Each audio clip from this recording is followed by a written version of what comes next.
Hello दोस्तों, सलाम, नमस्ते, सत श्री अकाल और हिंदुस्तान की सभी भाषाओं में सभी को मेरा नमस्कार। मैं मेरा नाम शेखर है। मैं एक यंग, खूबसूरत, स्मार्ट, हैंडसम, अट्रैक्टिव, एनर्जेटिक और इंटेलेक्चुअल इंसान हूँ और एक बहुत ही अच्छा स्टैंड अप कॉमेडियन हूँ। हालांकि ये सारी बातें झूठ है, मैं ऐसा बिल्कुल भी नहीं हूँ, बल्कि मैं एक शादीशुदा इंसान हूँ और शादी को भी इतने साल हो गए हैं कि पिछले 4-5 सालों से मैंने गिनना ही छोड़ दिया है कि कितने साल हो गए।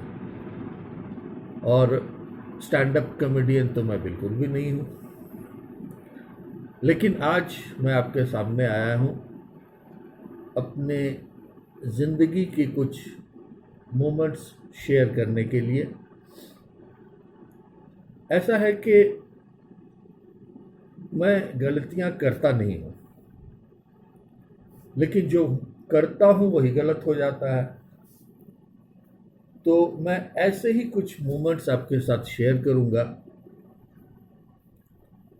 जब मेरी शादी हुई थी, और इसमें मेरी कोई गलती नहीं है, मेरे घर वाले, मेरे मम्मी पापा ने कहा कि शादी कर लो, करनी पड़ेगी, सभी लोग करते हैं। मैंने भी कर ली एक लड़की के साथ। हाँ, तब वो लड़की थी। ना, गलत मत समझो, लड़की अभी भी है, उसने कोई जेंडर चेंज नहीं करवाया, बट अब वो एक औरत है। तो बात तब की है जब मेरी शादी नहीं हुई थी, उसमें भी मेरी कोई गलती नहीं है। तब मेरे घर वालों ने नहीं कहा था कि शादी कर लो, मैंने नहीं की। लेकिन जब मेरी शादी हुई, शादी के लगभग 2 साल के बाद जब मेरे बेटे का जन्म होने वाला था, तो मेरे और मेरे ससुराल की छोटी सी फैमिली, जो करीब 150-200 लोगों की है, और उसमें से कम आधी तो महिलाएं हैं। तो जितनी भी महिलाएं मिलने आती थी, मेरी पत्नी को देखने आती थी, सभी कोई न कोई चीज खाने की सलाह देके जाती थी, और मैं तुरंत जाकर बाजार से वो सामान ले आता था, वो चीज़ें ले आता था, क्योंकि पहली शादी थी, पहली पत्नी थी और पहला बच्चा भी था। हालांकि उसके बाद दूसरा फिर कुछ नहीं हुआ, इन तीनों में से कुछ भी दूसरा नहीं हुआ। लेकिन मेरी पत्नी उनमें से कुछ खाती नहीं थी और मुझे ही उनको ख़त्म करना पड़ता था। तो नतीजा ये हुआ कि मेरी पत्नी वही 45 किलो की ही रह गई और मैं 50 की बजाय 75 किलो का हो गया। अब इसमें मेरी क्या गलती है? एक और वाकया शेयर करूंगा आपके साथ। जब मेरी शादी को 4-5 साल हो गए, जब पत्नियां अपने पति के ऊपर थोड़ा कम ध्यान देने लगती है, तो एक बार क्या हुआ कि शाम में मैं ऑफिस से लौट कर आया, कबर्ड में से नाइट ड्रेस निकाला, पहन लिया। थोड़ी देर बाद पता चला कि मेरा पैजामा फटा हुआ है। मैंने अपने पत्नी को कहा, मेरा पैजामा फटा हुआ है। उसने कहा ठीक है, मैं सिल दूंगी, रख दो उसको।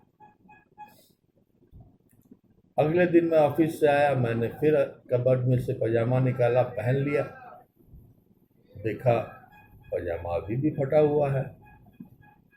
मैंने फिर अपनी पत्नी को कहा कि पैजामा फटा हुआ है।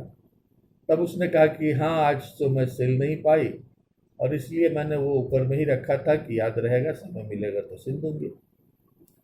और मुझे कहा कि तुम तो बस ऊपर से अपना कपड़ा लेके पहन लेते हो।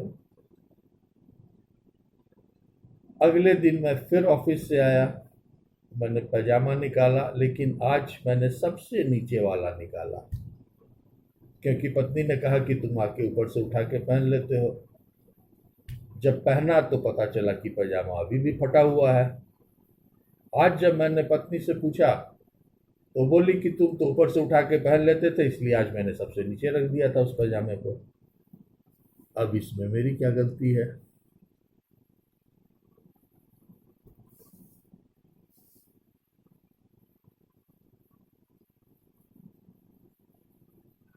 एक और किस्सा मैं बताऊं जो मेरी शादी के पहले की है। तब मैं अपने भैया भाभी के साथ रहता था। तो एक बार भैया भाभी को 6-7 दिनों के लिए पूरे परिवार के साथ कहीं बाहर जाना था। तो भाभी ने पूछा कि आप खाना कैसे खाओगे, क्योंकि उनको पता था मुझे कुछ भी बनाना आता नहीं है। तो मैंने कहा आप टेंशन ना ले भाभी, लंच तो मैं ऑफिस में कर लूँगा और डिनर में लौटते समय लेके आ जाऊँगा। और रही सुबह ब्रेकफास्ट की बात, तो मैं अंडा बॉईल कर लूँगा और ब्रेड के साथ खा लूँगा। उसके बाद मेरे दिमाग में एक ख्याल आया कि यार अंडा ये बॉयल हुआ या नहीं हुआ ये कैसे पता चलेगा। मैंने पूछा तो मेरी भतीजी जो छोटी बच्ची थी उस समय, उसने कहा अरे काका पता चल जाता है, अंडा क्रैक कर जाएगा बॉयल होने से। मैंने कहा वाह बहुत अच्छी बात है। अगले दिन मैं अपनी पूरी एनर्जी के साथ ज़िंदगी में पहली बार कुछ करने जा रहा था, खाना बनाने के सिलसिले में। मैंने 2 अंडे उबालने के लिए गैस पर चढ़ा दिए। उसके बाद इंतज़ार करने लगा कि कब अंडा क्रैक होगा। देखा अभी तक क्रैक हुआ नहीं था, लेकिन वो धीरे धीरे सारा पानी ख़त्म हो गया उसका। मैंने दोबारा उसमें पानी डाल दिया, अंडा फिर भी क्रैक नहीं हुआ। फिर मेरे ऑफिस जाने का टाइम हो गया और अंडा क्रैक नहीं हुआ। मैं क्या करूं? मैंने गैस बंद किया, ऑफिस चला आया। शाम को जब वापस घर लौट के आया, मैंने सोचा कि एक बार फिर कोशिश करता हूँ। मैंने फिर पानी डाला और फिर अंडे को चढ़ा दिया गैस पे। 10-15 मिनट होने के बाद भी अंडा जब क्रैक नहीं हुआ, तब मुझे लगा कि यार कुछ तो गड़बड़ है, इतना टाइम तो नहीं लगना चाहिए, अंडा क्यों नहीं क्रैक किया। तो मैं निकाल के मैंने उसको फोड़ने की कोशिश की। पता चला अंडा क्रैक तो नहीं हुआ, बट वो इतना सख्त हो गया था कि वो पत्थर से भी ज़्यादा सख्त हो गया। अब इसमें मेरी क्या गलती है? अंडा ही क्रैक नहीं किया तो मैं कैसे समझूं कि बॉयल हो गया।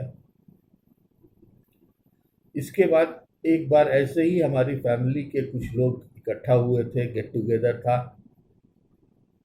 सब लोग कुछ न कुछ हेल्प कर रहे थे। तो मेरे भाई ने कहा कि भैया तो और कुछ कर नहीं सकते हैं, कम से कम पापड़ ही सेक के बता दें। मैंने कहा इसमें कौन सी बड़ी बात है, पापड़ सेकना बहुत ही आसान है। लेकिन उसके बाद जैसे ही मैंने पापड़ को गैस पे रखा, उसमें आग लग गई। अब ये बात मेरी समझ में आज तक नहीं आई कि पापड़ को कैसे पता चला कि मैंने रखा है, मैं पका रहा हूँ उसको। बाकी दूसरे लोग तो जितने भी पका रहे थे किसी में आग नहीं लग रही थी। कोई मुझे बता सकता है इसमें मेरी क्या गलती है? तो बस आज के लिए इतना ही। अगर आपको ये वीडियो पसंद आया तो प्लीज़ लाइक शेयर और सब्सक्राइब करें। मैं इसके आगे भी और भी वीडियोस लेके आता रहूँगा। धन्यवाद।